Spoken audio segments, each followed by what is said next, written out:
Princess Leia hairdo on? Check.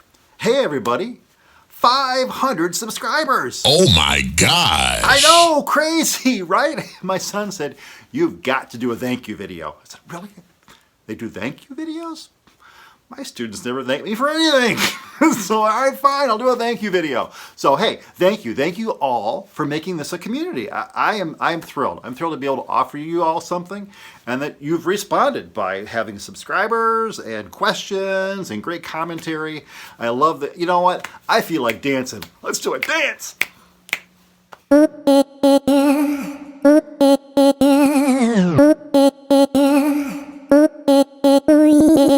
Okay, enough of that, right? I don't really have any outtakes. I looked through some of my video, but I do have some stuff that I can share with you, and it goes back during the pandemic when I was teaching class online. The university had shut down, but I was still responsible for classes. So I found a few videos back from our classes that might be funny. I don't know. We'll give them a whirl. So come on around, and we'll take a quick peek at those. Okay, so I don't know if you can see in the picture here on the screen, that's me. That's actually me on Zoom during one of my lectures. And if you can see, I don't know if you can or not, get my hand out of the way, I'm wearing the exact same thing here today now. And I wore this exact same thing every class during the pandemic for all my sections, all my classes. This Argyle vest, and why he's wearing the same thing again? Well, okay, but some of it would be fun for the students to sort of make a little bit of fun of me, right? Because I'm wearing the same thing every single time. But also it was familiar. There was a lot of things going on that were not familiar, that were not okay. A lot of turmoil in families' lives. I had students who came down with COVID. I didn't lose any students, but I had some students who lost family members during the pandemic from COVID, and that was hard. That was hard. So to try and lift the load a little bit, try to have some fun, right? This class is a class in measurement science, the science of measurement, where basically it's the mathematics of uncertainty. Every time you measure something, there's all kinds of things that get in the way, right? I mean, obviously the parts, if you're measuring parts or a process, that can be varying, right? But so too can the piece of equipment, the individual who's dealing with the piece of equipment, utilizing it, the interaction between the person and the piece of equipment and the parts. I mean, there's all kinds of things. We call all of these little bits and bobs, these varying parts, variance. And variance is additive. You can add all these different variances up and actually begin to pull them apart and understand what is contributing to what in terms of measurement error. Okay, this harkens back to probs and stats. This class was a junior level class. The students had already had probs and stats way back in their sophomore year, and they were forgetting a few things. And I was like, okay, folks, come on now. So I had a little bit of fun with them on probs and stats. So give us a listen. Okay, one equally weighted coin. Heads. Heads. Heads. Tail. Yes. Knew it. Heads. Heads. Oh, those darn coin flips. Okay, all right.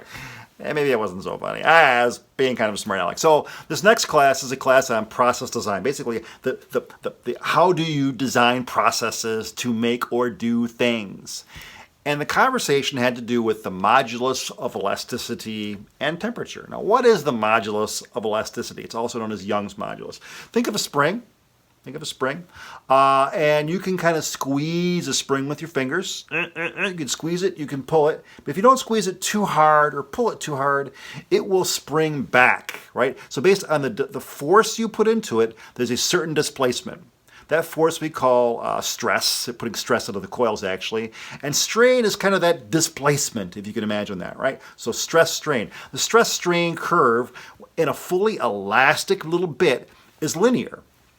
But if you overstress it, put too much force into it, too much load into it, obviously I can pull this spring to a point where it actually begins to uncoil and stretches out. I will have exceeded its yield its yield limit and it's become plastic or elastic plastic. Heck, even glass, right? Glass isn't really a liquid, it isn't really a solid, it's an amorphous solid, but it has a modulus of elasticity. So does clay. You can squeeze on clay. So we were talking a little bit about this. And I puzzled the students because I have a pencil. I had a pencil at the time in my hand. I said, hey, well, how might we change the modulus of elasticity of a pencil without causing permanent damage to the pencil? And think about a pencil, it's wood. It's a wooden shaft. Inside is a graphite and clay emulsion, if you will, or solid. It's a mixture, composite material that forms what we call pencil lead. Even though it's not lead, it's a graphite clay mix. And so we were kind of joking back and forth, and I had a little bit of fun with them on this one. Wait for it. Wait for it. Yes! Yes, I have achieved some serious rubber pencilage. The rubber pencil. Booyah! Yeah, I totally cheated with the old elastic rubber pencil thing.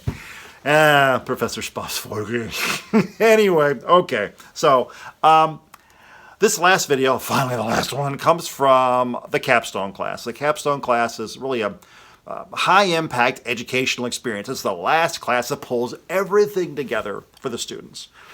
This is a senior level class, and I have a bunch of graduating seniors. And I will tell you, typically this class, it's a hard class. It is hard. It is high impact. And oftentimes I have a bunch of seniors who have what we call senioritis. They're like, oh man, I've had enough. Plus, they've already got their 2 or 3 job offers. And so all I gotta do is get a C in this class, man. All right, fine. That's cool. This time, however, nobody had any job offers. Nobody. Because nobody was hiring. Because it was COVID. And it was bad. And I had a bunch of really, really, really stressed out students. So I really had to go overboard with these guys, try and get them motivated. And they, guys, you are racing. You're going to be fine. You're going to launch. It's going to be okay. And this is what I put together for them.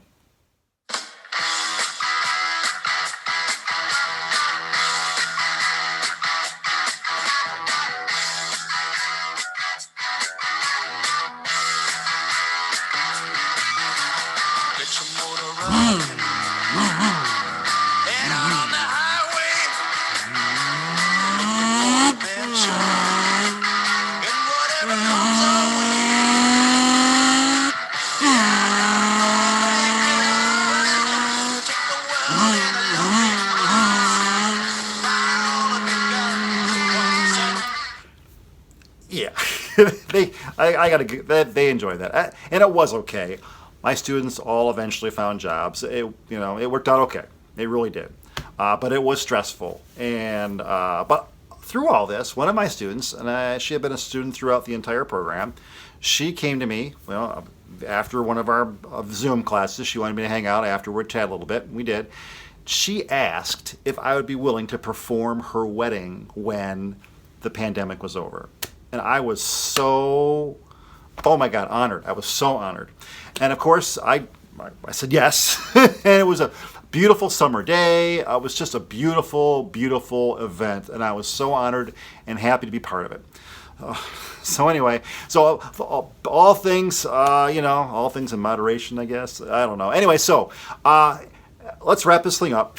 Again, no outtakes. This is the funniest stuff I've got. Very, very, very funny. But what I'm going to do for you subscribers is this right here. This right here is my email, my direct email. So if you have questions about the stuff I'm laying down here on all these lectures online, drop me an email. And then what I will do is I will anonymously take that question, anonymous question, unless you say, hey, Prof, do put my name on there. I want everybody to know that I was asking the question. But I'm going to take that question and post it on our community page. We have a community page as part of this network we've built around this my YouTube channel. So you have the community page, and I will post that question, because typically if one student has a question, many do. And then I will answer that question. And then there may be some more conversation. So do check out the community page on our, your subscription to this whole thing. And maybe we can get some good conversation going, and maybe it will actually spur some new videos. And I'd be more than happy, as you know, to make some more videos. All right. So on with that. Thanks again, all of you, all 500 plus of you, for subscribing. And I'll talk to you later.